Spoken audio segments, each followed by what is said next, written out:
You're listening to the Voice of Russia in London. I'm Tim Walklate and this is Sports Talk. In today's show, trouble in Bahrain as the Grand Prix goes ahead, 100 days until the London Olympics, and Zenit St. Petersburg looks set to wrap up their second consecutive Russian championship. But first, Bahrain's Crown Prince Salman bin Hamad Al Khalifa has said that this weekend's Formula One Grand Prix in the country should take place in spite of recent protests. Practice for the Bahrain race did go ahead this morning, although last night 4 mechanics from the Force India Formula One team were forced to flee from their vehicle after being caught up in a violent incident on their way back from the Bahrain Grand Prix racetrack.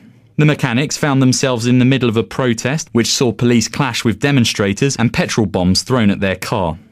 No one from the team was injured.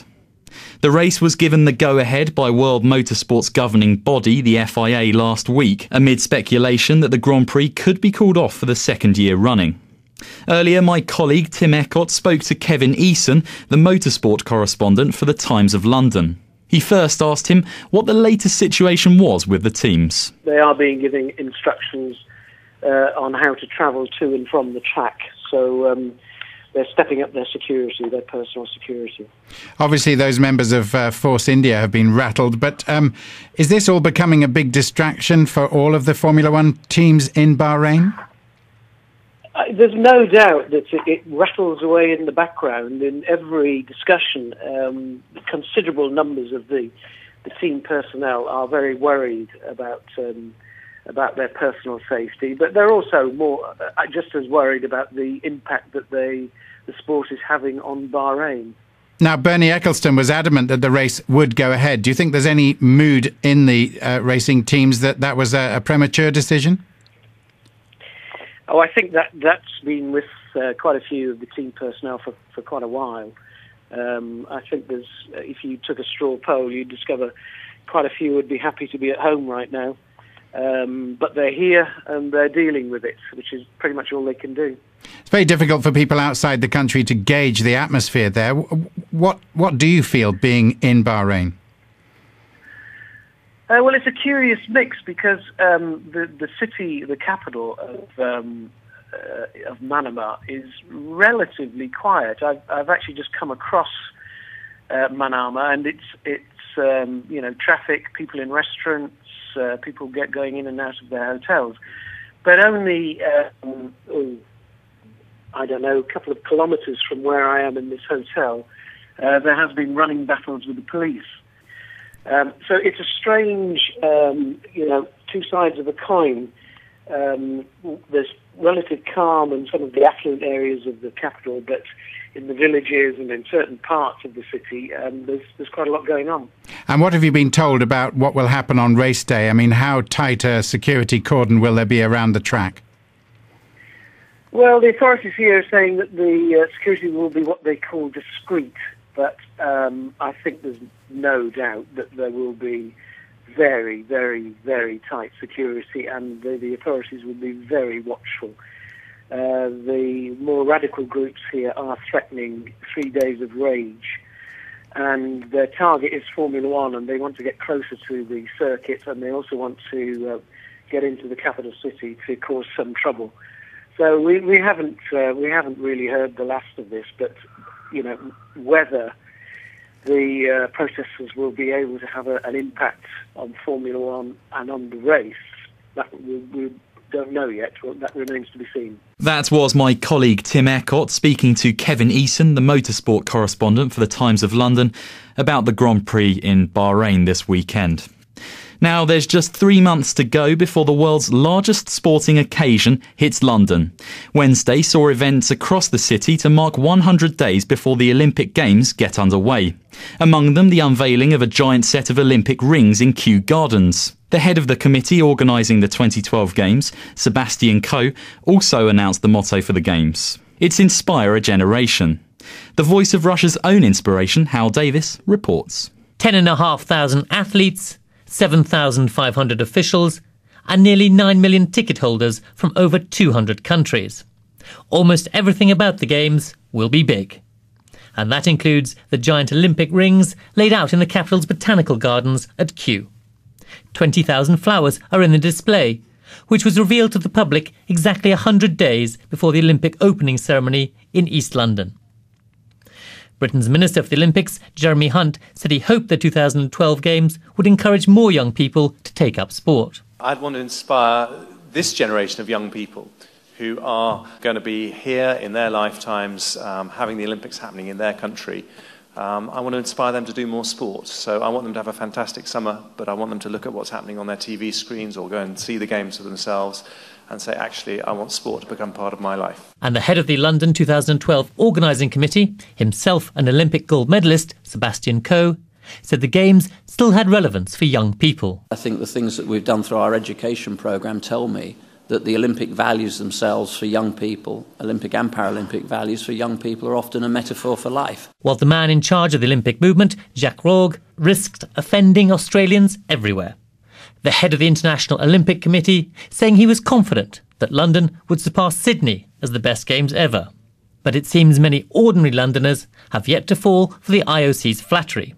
A poll by a local radio station, LBC, found that nearly half were not excited by the Olympics coming to the capital, while the BBC survey discovered that 64% of Londoners said taxpayers had paid too much for the Games.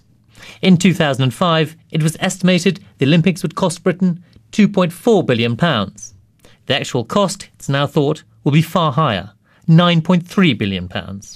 But Mr Hunt says British people should consider the cost after the Games. If you ask people whether they think they've spent too much on their Christmas shopping just after they've done the big shop but before Christmas Day, a lot of people would say yes. I think the right time to ask people whether they think it's been worth it is after we've had the event, when they can see just how spectacular this summer is going to be. And if Usain Bolt, the Jamaican gold medalist, has his way, few people will be talking about costs after the 100 metres final.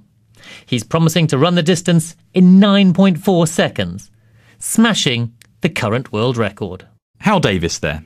Almost 15,000 athletes will be competing in 26 Olympic and 20 Paralympic sports at the 30th Modern Olympiad. Tim Eckott takes a closer look at the numbers behind the Games. If nothing else, these Games will be remembered for the facts and figures. 14,700 athletes will compete in 304 events at 37 venues, and London will have to muster almost 200,000 people to make the whole thing work. How those athletes actually perform will be relayed to the watching world by a team of journalists who vastly outnumber them. An estimated 21,000 media staff are covering the Games. And for the first time, there will be live coverage available via the BBC news feeds of every single event taking place. Sports fans may well care to find out if someone can run the 100 metres faster than Usain Bolt, or if any swimmer can beat Michael Phelps's tally of 8 golds at one Olympics. Or will anyone rival former Soviet gymnast Larissa Latynina, grand total of 18 medals over 3 Olympics, and the only woman to ever win 9 gold medals. It's the human stories behind the Olympics that make it interesting to me, even though I'm not much of a sports fan. I like the fact that one of the Olympic torchbearers will be 100 years old, and that there's a 70-year-old Japanese rider competing in equestrianism. I like the fact that the London Philharmonic Orchestra has had to record the national anthems for each of the 205 participating countries, and that the Olympic Village will be stocking up on 21 tons of cheese to feed the athletes. The media in Britain have been debating the value of the 2012 Olympics ever since London won the rights to stage them back in 2005. Love them or hate them, we've come a long way from 1850, when the small Shropshire village of Much Wenlock staged its Olympian Society Games. They were supposed to promote the moral, physical and intellectual improvement of the inhabitants of the town and neighbourhood of Wenlock. Baron de Coubertin, who's credited with reviving the modern Olympics, was said to be inspired by the Wenlock event. Quoits, football and cricket featured in those games, and elderly women had their own race, for which the prize was a pound of tea. For all the electronic gadgetry, the high-tech security and the massive logistics behind its staging, there are some aspects to these games which remain, how can I say it, old-fashioned. Elderly or not, the teams in the 2012 Olympics from Saudi Arabia, Qatar and Brunei will not break with their own tradition and send any female competitors. And there's something deliciously ironic about the fact that Dennis Clayton will not be there. You won't find his name in the medal tables, but the 82-year-old British man has been to every Olympic Games since 1960. He was a spectator in Rome, he was at Tokyo, he was in Mexico City, Munich, Montreal, and then took the Trans-Siberian to Moscow. Then he went to LA, Seoul, Barcelona, and Atlanta. He even made it to Sydney and Beijing. But thanks to the complex and convoluted system of allocating tickets to London 2012, he hasn't been able to get any. Tim Eckott reporting there. One person who will be hoping to compete at this summer's Olympics is British modern pentathlete Samantha Murray. She's currently in Rostov, Russia, to take part in the 2012 Modern Pentathlon World Cup, and on Thursday made it through to the final of the competition, which is on Saturday. The Modern Pentathlon consists of 5 events: pistol shooting, fencing, the 200-metre freestyle swimming, show jumping and a 3,000-metre cross-country run. Earlier I caught up with Samantha on the line from Rostov, and I first asked her how she's currently doing in the competition. I've just come to Russia off the back of finishing 4th in a World Cup in Budapest last weekend. So the swimming is my strongest event at the moment, and I won the swim. I swam a 2.8, which is a good time. Then in the fencing, I fenced 936 points, which in pentathlon is a really good score. And then my combined, which is where we do the 3,000-metre run, and the shooting was solid and easy, so I qualified quite easily today. Now, you're one of Britain's biggest hopes for the modern pentathlon at this summer's Olympics, but first of all you have to qualify. Now, what are your chances of qualification? To be honest with you, I take each day as it comes and each competition as it comes. I think it's really tough and difficult to tell, because there's myself and then there's also other strong athletes, Maury Spence, Heather Fell, and we also qualified another athlete last year called Freya Prentice. However, this year she's really underperformed in all of her competitions. She's not made finals in World Cups. So at the moment it's really difficult to say who will go. My problem is that I'm up against Maury and Heather, Heather's the Olympic silver medalist from Beijing. Maury was reserved for Beijing. So these are athletes who have years of experience on me, and that's what I'm competing against. So I'm just making the most of every opportunity. And I also don't want to jinx myself, so I can't give you an answer, really.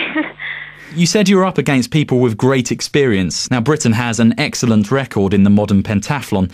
Does that add any extra pressure? Not at all. It's inspiring, and it really motivates me, because as a part of the GB team, I know that if I can get to the Olympic Games, then it will mean that I am most probably like a medal contender. So, and being a medalist at the Olympic Games is just what everybody wants to achieve in an Olympic sport. So it's inspiring, and it helps me stay focused every day. How great a feeling would it be to compete in the Olympics and then even be on the podium? It would be a dream that I've had since I was a little girl come to life and made real, and it would really mean that hard work and determination, grit, perseverance pays off, and it would just be the world to me. So yeah. It's now just under 100 days until the Olympics begin. Are you excited?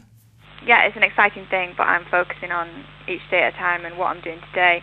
I'm not really giving this much attention, like 100 days to go, 99 days, whatever.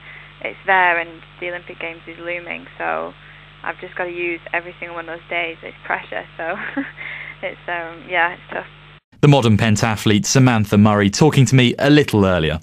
Now in football, Zenit St. Petersburg can win the Russian Premier League this weekend if they beat FC Kuban and Spartak Moscow lose.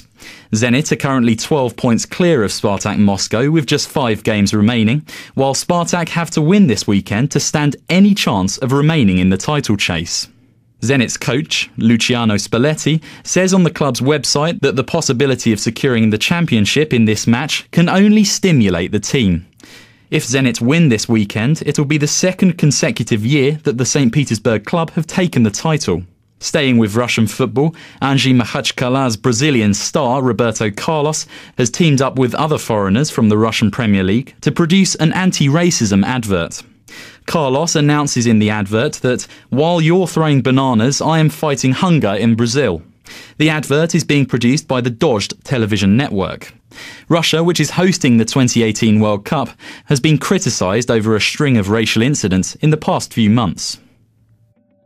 You've been listening to Sports Talk on the Voice of Russia in London with me, Tim Walklate. More sports news next Friday.